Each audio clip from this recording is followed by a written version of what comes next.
भाद्रपद कृष्ण अष्टमी को श्री कृष्ण जन्माष्टमी कहते हैं, क्योंकि यह दिन भगवान श्री कृष्ण का जन्म दिवस माना जाता है।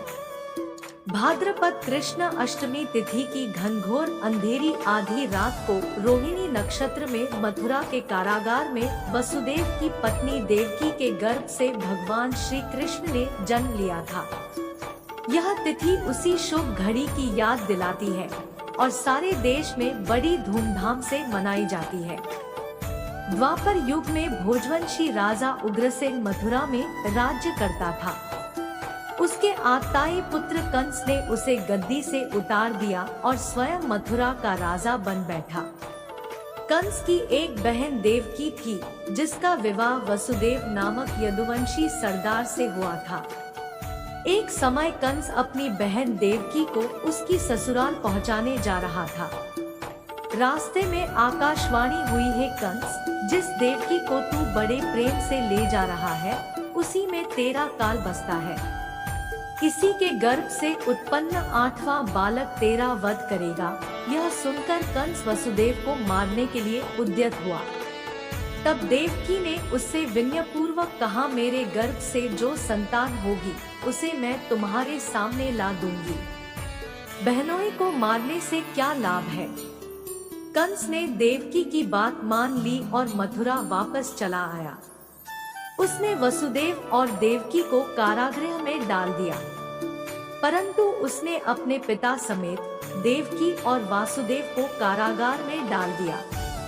इसी बीच नारद मुनि ने कंस से भेंट की और उसे और विचलित कर दिया कि क्या पता कौन सी संतान उसके विनाश का कारण बने।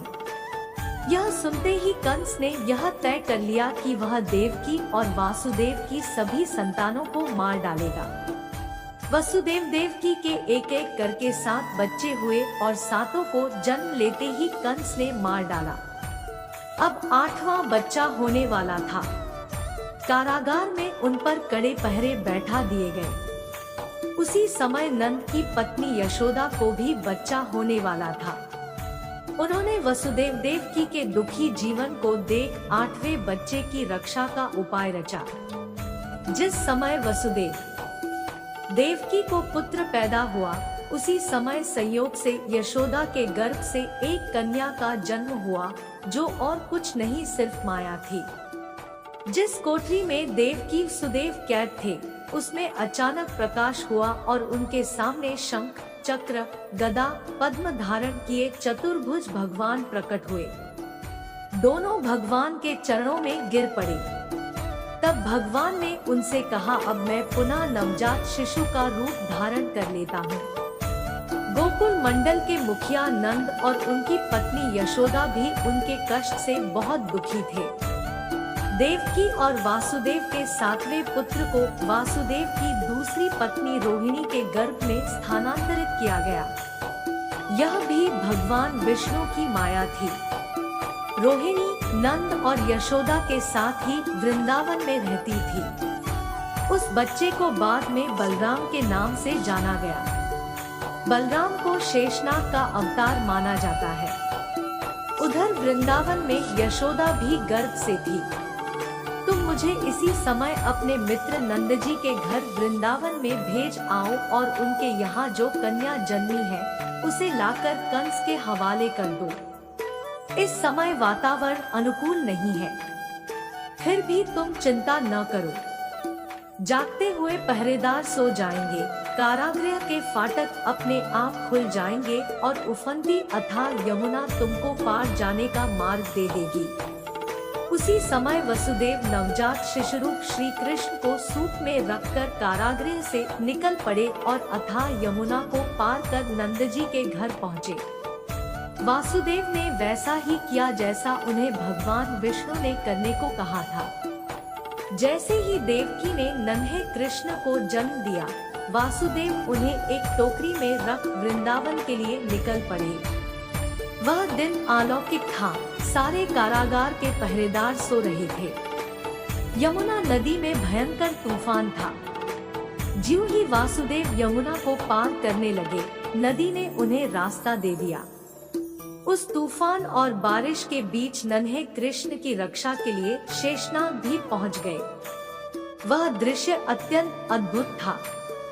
भगवान स्वयं पृथ्वी पर आए थे दुष्टों के दमन के लिए। वहां उन्होंने नवजात शिशु को यशोदा के साथ सुला दिया और कन्या को लेकर मथुरा आ गए। कारागृह के फाटक पूर्ववत बंद हो गए। अब कंस को सूचना मिली कि वसुदेव देवकी को बच्चा पैदा हुआ है। उसने बंदीगृह में जाकर देवकी के हाथ से नवजात कन्या को छीनकर पृथ्वी पर पटक देना चाहा, परंतु वह कन्या आकाश में उड़ गई और वहां से कहा, अरे मूर्ख, मुझे मारने से क्या होगा? तुझे मारने वाला तो वृंदावन में जा पहुंचा है। वह जल्द ही तुझे तेरे पापों का दंड देगा। तेरा अंत अब समीप है।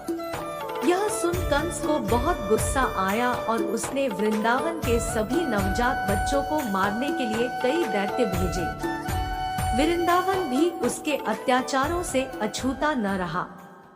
कृष्ण के वध के लिए कंस ने पूतना राक्षसी को भेजा। कंस ने कृष्ण के वध के लिए पूतना राक्षसी को भेजा। पूतना ने एक सुंदर स्त्री का रूप धारण कर लिया। वह कृष्ण को गोद में लेकर घर से थोड़ी दूर निकल आई। जैसे ही उसने नन्हे कृष्ण को स्तनपान कराया, वह दर्द से करहाने लगी और बचाओ बचाओ चीखने लगी। जब तक गांव वाले वहां पहुंचे, पूतना का वध हो चुका था। नन्हे कृष्ण की उस लीला को कोई भी नहीं समझ पाया था।